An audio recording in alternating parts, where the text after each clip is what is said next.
بیت کو بھی گھر کہتے ہیں اور دار کو بھی گھر کہتے ہیں۔ میرے آقا صلی اللہ علیہ وآلہ وسلم نے گھر کے بارے میں گفتگو فرمائی۔ میرے اور آپ کے آقا فرماتے ہیں جب تم گھر بنانے لگو تو کچھ چیزوں کا خیال کرو۔ فرمایا اتقوا الحجر الحرام، فرمایا جب تم گھر کی تعمیر شروع کرو تو حرام اینٹ لگانے سے بچو۔ گھر کی تعمیر میں حرام کا مٹیریل نہ لگاؤ۔ ہمارے ہاں کچھ ایسا طریقہ چل پڑا ہے کہ ہم نے گھر کی تعمیر شروع کی ہے تو سسٹم کچھ ایسا ہوتا ہے کہ ہم کسی سے اگر قرضہ دیں اس کو کہتے ہیں 2 لاکھ دے دو، 3 لاکھ دے دو، تو ہم اس کو کہتے ہیں بھائی ہم تمہیں 2 لاکھ میں 2.5 واپس کریں گے، یا 3 لیں گے تو 3.5 واپس کریں گے۔ تو یاد رکھیں یہ حرام ہوگا۔ اور جب گھر کی بنیاد ہی حرام مال پہ شروع ہوئی ہے تو پھر آگے تم کیا امید رکھو گے کہ اس گھر میں اللہ کی برکات کا نزول ہوگا۔ میرے آقا صلی اللہ علیہ وآلہ وسلم فرماتے ہیں مفہوم کو شروع ہے، تم گھر کی بنیاد حلال کمائی پہ رکھو، پھر اس گھر میں رب کا کرم نازل ہوتا ہے۔ پھر آگے دیکھو اسلامی ماحول کیا ہے۔ میرے آقا صلی اللہ علیہ وسلم نے فرمایا یہ گھر میں جو برتن پڑے ہوتے ہیں، دیکھو میرے آقا نے کتنی کیسے تربیت فرمائی ہے۔ فرمایا یہ جو گھر میں برتن پڑے ہوتے ہیں، ایک تو ہوتے ہیں خالی برتن، اور ایک وہ برتن ہے جس میں سالن پڑا گیا، دودھ پڑا گیا، پانی پڑا گیا۔ تو میرے مصطفیٰ فرماتے ہیں جن برتنوں میں کچھ چیزیں پڑی ہیں، فرمایا ان برتنوں کو اوپر سے ڈھانپ دیا کرو، اس لیے کہ اگر تم اس کو ڈھانپتے نہیں ہو تو شیطان کا اس برتن میں حملہ ہوتا ہے۔ میرے مصطفیٰ نے فرمایا ڈھانپتے ہوئے ایک چیز کا خیال رکھنا، فرمایا تم نے جب کسی برتن کو ڈھانپنا ہے تو بسم اللہ الرحمن الرحیم پڑھ لینا۔ ایک تو اس برتن کے اندر جو چیز ہے اس میں رب کی برکتیں بھی نازل ہوں گی، اور دوسرا وہ برتن شیطان کے حملے سے بھی محفوظ رہے گا۔ آگے چلے تو میرے آقا نے گھر کے اسلامی ماحول کے بارے میں فرمایا جب شام کا وقت ہو، دروازوں کو بند کرنے کا وقت آ جائے تو میرے اور آپ کے آقا فرماتے ہیں جب دروازے کو بند کرنا ہے تو بسم اللہ الرحمن الرحیم پڑھ لیا کرو۔ اب دیکھیں شیطان کتنا طاقتور ہے، وہ تو خون کے اندر بھی شامل ہو جاتا ہے، لیکن بسم اللہ میں کتنی پاور ہے کہ میرے نبی فرماتے ہیں تم گھر کا دروازہ بند کرو، بسم اللہ پڑھ لو۔ پھر میرے نبی فرماتے ہیں کہ اگر تم گھر کا ایک جگہ کچھ حویلیاں ایسی ہوتی ہیں جہاں پہ دروازہ نہیں ہوتا ہے، انہوں نے کھلا ماحول ہی رکھا ہوتا ہے، تو میرے نبی فرماتے ہیں تم ایک چھڑی لے کر اس چھڑی کو کچھ جگہ پہ گاڑ دو جہاں پہ لوگوں کا آنا جانا ہوتا ہے، لیکن چھڑی لگاتے ہوئے تم بسم اللہ الرحمن الرحیم پڑھ دو۔ فرمایا جتنی دیر تک چھڑی لگی رہے گی دروازہ بند رہے گا، شیطان گھر میں نہیں گھسے گا۔ یہ میرے آقا صلی اللہ علیہ وآلہ وسلم کا فرمان۔ آج بہت قابل توجہ بات ہے، یہ جو ماں باپ ہیں یہ اولاد کے لیے ماڈل ہیں، ایک نمونہ ہیں۔ اگر ماں باپ نے ہی اچھے کام نہ کیے تو وہ اولاد سے کیا توقع رکھیں گے کہ ہماری اولاد بھی جو ہے وہ اچھے کام کرے۔ سنو ماں باپ کا اس میں بڑا کردار ہوتا ہے۔ حضرت امام حسن رضی اللہ تعالیٰ عنہ کی ایک بات سنیں، من ٹھنڈا ہو جائے گا۔ حضرت امام حسن رضی اللہ تعالیٰ عنہ وضو کرنے کے لیے بیٹھے تو جس جگہ پہ وضو کا پانی گرتا تھا آپ نے دیکھا تو وہاں روٹی کا ایک ٹکڑا پڑا ہوا تھا۔ آپ نے اس روٹی کے ٹکڑے کو اٹھایا، دیکھا تو اس کے اوپر کچھ گندگی کے اثرات تھے۔ آپ نے مل کے اس کو دھونا چھوڑ دیا، اور جیسے دھویا تو پھر آپ نے وہی روٹی کا ٹکڑا اپنے غلام کو پکڑا دیا۔ آپ کے غلام نے وہ روٹی کا ٹکڑا پکڑا اور میں جب میں وضو کر لوں تو تم نے یہ روٹی کا ٹکڑا مجھے واپس کرنا ہے۔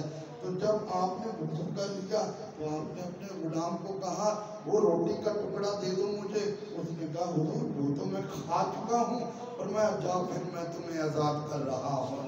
اس نے کہا مجھے بتا سکتے ہیں کہ آپ نے مجھے آزاد کیوں کیا ہے؟ اب دیکھو ماں باپ کا کتنا کردار ہوتا ہے۔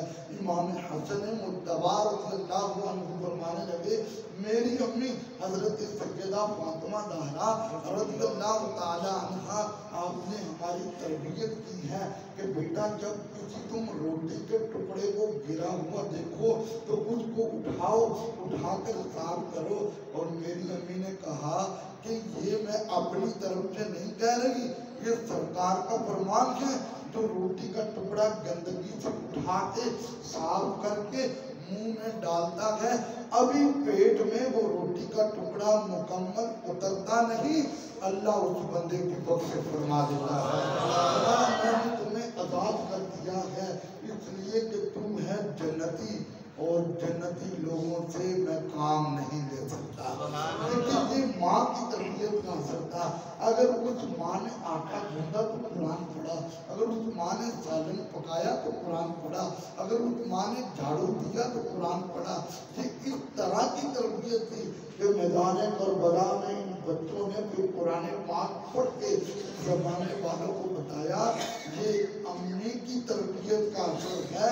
اگر وہ ہر کام میں قرآن پڑھتی تھی تو دیکھو ہم نے سر کٹا کے بھی رب کا قرآن پڑھا۔ یہ ماں کی تربیت کا بڑا اثر ہے۔ مشہور بات آپ نے سنی ہے، آج کل بچہ سارا دن پڑھ کے آ جائے تو اس کو مغرب یا عشاء کی نماز کے لیے کہا جائے تو اس کی ماں پہلے کیا کرتی ہے، یہ تھک گیا ہے اب اس کو کیا اٹھانا ہے، رہنے دیں مغرب کے بعد سو گیا ہے۔ لیکن سنو حضرت بابا فرید الدین گنج شکر رحمت اللہ علیہ، ان کی والدہ ان کو کہتی تھی نماز پڑھو، یہ شروع کی تربیت کا اثر ہے۔ امی نماز پڑھوں گا تو کیا ملے گی؟ فرمایا شکر کی پوڑی ملے گی۔ ادھر وہ وضو کرتے، ادھر ماں مصلی بچھا کے مصلی کے نیچے شکر کی پوڑی رکھ دیتی تھی۔ ایک بار ایسا ہوا کہ ماں کسی کام کے لیے گئی اور ادھر سے نماز کا وقت ہو گیا۔ پہلے تو ہر نماز کے وقت شکر کی پوڑی رکھی جاتی تھی، لیکن اب اللہ کی بارگاہ میں عرض کی مولا میں نے تربیت میں کوئی کمی نہیں چھوڑی، میں تو ہر نماز میں شکر کی پوڑی رکھتی تھی۔ میرا فرید الدین تجھے سجدہ کرتا تھا، جیسے مصلی نیچے سے اٹھاتا تھا شکر کی پوڑی اسے مل جاتی تھی۔ آج میں یہاں پہ موجود نہیں ہوں، مولا میرے فرید الدین نے نماز ضرور پڑھنی ہے، آج شکر کا تو نے ہی انتظام کرنا ہے۔ حضرت صدیق اکبر رضی اللہ تعالیٰ عنہ فرماتے ہیں جو رب کے کاموں میں لگ جاتا ہے پھر اللہ اس کے کاموں میں لگ جاتا ہے۔ ادھر بابا فرید الدین نے نماز پڑھی، نماز پڑھ کے فارغ ہوئے، مصلی اٹھایا کیونکہ ان کی تو روٹین تھی، دیکھا تو شکر کی پوڑی نیچے پڑی ہوئی ہے، لیکن آج شکر کی پوڑی کا جو باہر والا انداز تھا وہ بھی منفرد تھا۔ پہلے شکر کی پوڑی اور انداز میں ہوتی تھی، آج اور انداز میں ہے، لیکن جب اٹھایا اس کو کھایا، کھا کر فارغ ہوئے، جب ماں گھر میں آئی تو ماں نے کہا فرید الدین نماز پڑھی ہے؟ کہا ہاں امی نماز پڑھی ہے۔ تو ماں نے کہا بیٹا شکر کی پوڑی ملی ہے؟ کہا ہاں اماں شکر کی پوڑی تو مل گئی ہے، لیکن تم سے ایک سوال کرنا تھا۔ کہا کون سا سوال؟ امی شکر کی پوڑی پہلے بھی کھاتا تھا، آج بھی کھائی ہے، ٹیسٹ کا بڑا فرق تھا، ذائقہ بڑا منفرد تھا۔ فرمایا وہ جو پہلے شکر کی پوڑیاں تھی وہ تیری ماں رکھتی تھی، آج تیرے رب نے خود نعرہ تکبیر، نعرہ رسالت، نعرہ تحقیق، عظمت اولیاء۔ تو آپ کیسے کہہ سکتے ہیں کہ گھر کا ماحول نہیں بدلتا؟ اگر فرید الدین کی ماں شکر کی پوڑی رکھ کر بچے کو نمازی بنا دے تو آج کی مائیں چاکلیٹ کی تھوڑی تھوڑی چیزیں رکھ کر یا بسکٹ کی چیزیں رکھ کر کیا بچے کو نمازی نہیں بنا سکتی؟ جب کھلونوں کے لالچ میں وہ ایک بزرگ نے کہا تھا ایک مہینہ تم نماز کو نہ چھوڑو پھر نماز تمہیں کبھی نہیں چھوڑے گی، پھر نماز تمہیں کبھی نہیں چھوڑے گی۔ آؤ میرے بھائیو، گھر کا اسلامی ماحول کیسے بنے گا؟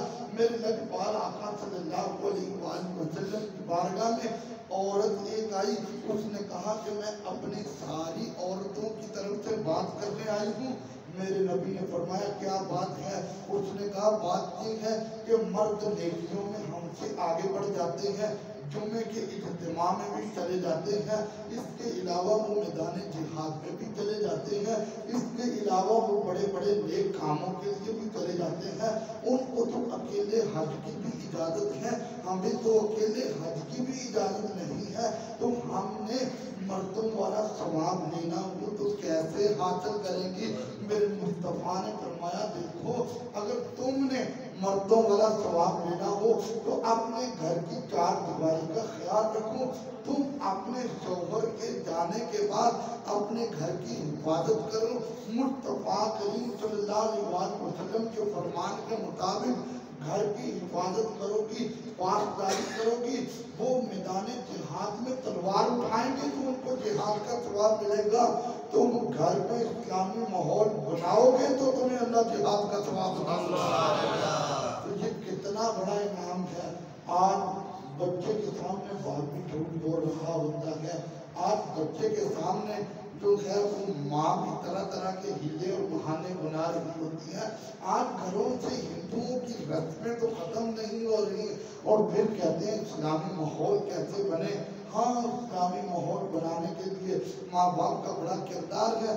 مجھے کل میرے ایک نمازی بھائی بتا رہے تھے کہ میری امی جو ہے وہ جب میں بچپن کی حالت میں تھا، چھوٹے ہوتے سے لے کر میری امی جو ہے سورہ یوسف جو یوسف علیہ السلام کی شان میں نازل ہوئی ہے وہ اشعار کی صورت میں عربی اردو میں اور پنجابی میں بھی لکھی ہوئی ہے۔ کہتے ہیں میری امی جب وہ پڑھتی تھی نا سورہ یوسف کے اشعار تو میں نے چھوٹے ہوتے ہی اپنی امی سے وہ واقعہ سارا سنا تھا۔ کہتے ہیں اب تک وہ سارے کا سارا واقعہ مجھے یاد ہے۔ تو لہٰذا اگر ماں قرآن پڑھے گی تو لازمی اولاد بھی قرآن پڑھے گی۔ اگر باپ نماز پڑھے گا، اگر باپ وضو کر کے گھر سے چلے گا، مسجد میں آئے گا اور مسجد میں آ کر باپ نماز پڑھے گا تو بیٹا ضرور باپ کی طرف دیکھ کے تربیت حاصل کرے گا۔ اور اگر ماں باپ مصلی کی طرف آئیں نا اور کہیں ہمارا بیٹا جو ہے وہ امام غزالی بن جائے تو ایسے تو امام غزالی نہیں نہ بنے گا۔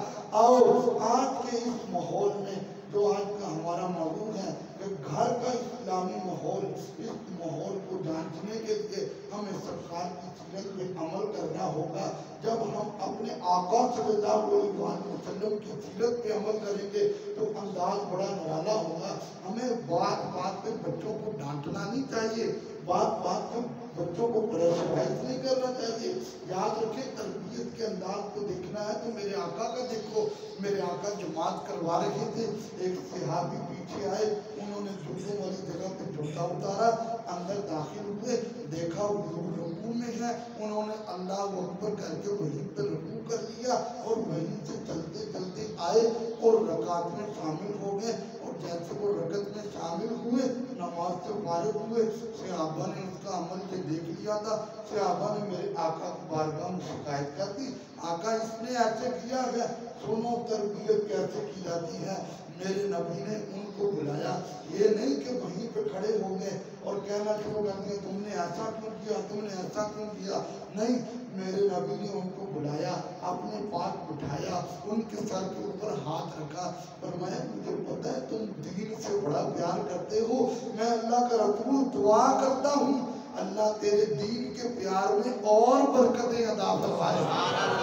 پھر آگے کیا جملے تھے، فرمایا آئندہ کبھی آ جاؤ تو نماز میں ایسے شامل نہ ہونا، آ جاؤ سب کے اندر کھڑے ہو جاؤ، جتنا حصہ تمہیں مل جائے اتنا ادا کر لو اور جتنا بقیہ رہ جائے اس کو بعد میں کھڑے ہو کر ادا کر لو۔